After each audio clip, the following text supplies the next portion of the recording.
इंदौर में निजी कार्यक्रम में भाग लेने के लिए पहुंचे राज्यसभा सांसद दिग्विजय सिंह ने रेसिडेंसी कोठी पर मीडिया से किसान बिल, कोरोना वैक्सीन आदि मामलों पर सवालिया निशान लगाए।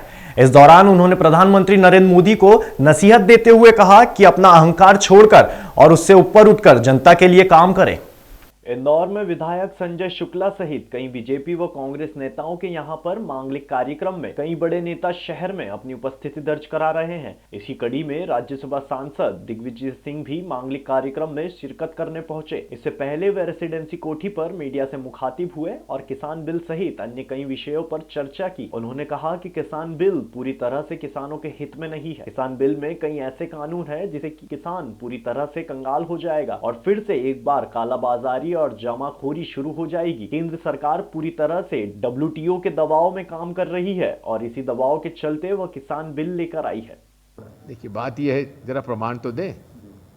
हमने हमारे इसमें इलेक्शन मैनिफेस्टो में डाला था कि किसानों से चर्चा करने के बाद कैसे इसको और अच्छा बनाया जा सके, उसकी चर्चा करने के बाद कानून लाया जाएगा। इन्होंने चर्चा नहीं की। सेलेक्ट कमेटी का हमने सुझाव दिया था, सेलेक्ट कमेटी पार्लियामेंट की बना दीजिए, उन्होंने माना नहीं और सांसदों को बाहर फेंक दिया,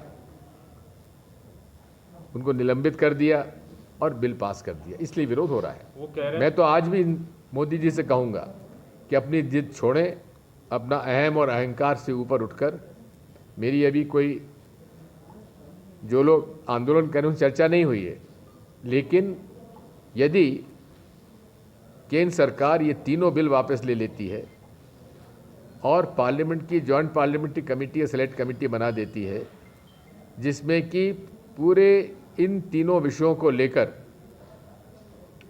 जो हमारी फार्मर्स यूनियन है सभी के और जो फार्मर ऑर्गेनाइजेशंस हैं उनके साथ बैठ के चर्चा करके फिर से रीड्राफ्ट करें तो उसमें ये आंदोलन वापस हो सकता है।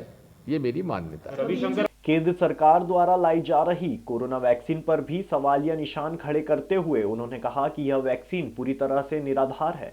फार्मा कंपनियां अपनी हार के चलते तरह तरह के उपयोग कर रही है।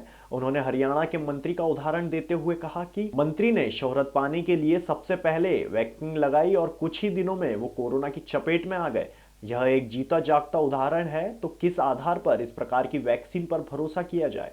मैं देखिए, बात यह है, पेंडेमिक समय में जो प्रोटोकॉल है उसके साथ कॉम्प्रोमाइज़ किया जा सकता है, लेकिन इसमें जो होड़ लग गई है ग्लोबल लीडर्स में,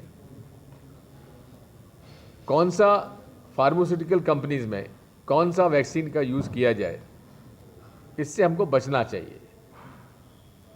गिनी पिग नहीं बनाना चाहिए, भारत के लोगों को गिनी पिग नहीं बनाना चाहिए। अब हरियाणा के मंत्री विज साहब ने शोहरत पाने के लिए उन्होंने अपना वैक्सीन लिया और उनको कोविड हो गया। आप एक्सप्लेन कर रहे हैं कि नहीं साहब, वो सेकेंड डोज के बाद इतने दिनों बाद। बात यह है कि ये नया रोग है, नया वायरस है, इसमें जब तक फील्ड ट्रायल्स काफ़ी एक्सटेंसिव लेवल, वैसे तो कोई भी वैक्सीन आता है तो पहले ह्यूमंस पे एक्सपेरिमेंट करने के पहले एनिमल्स पे किया जाता है।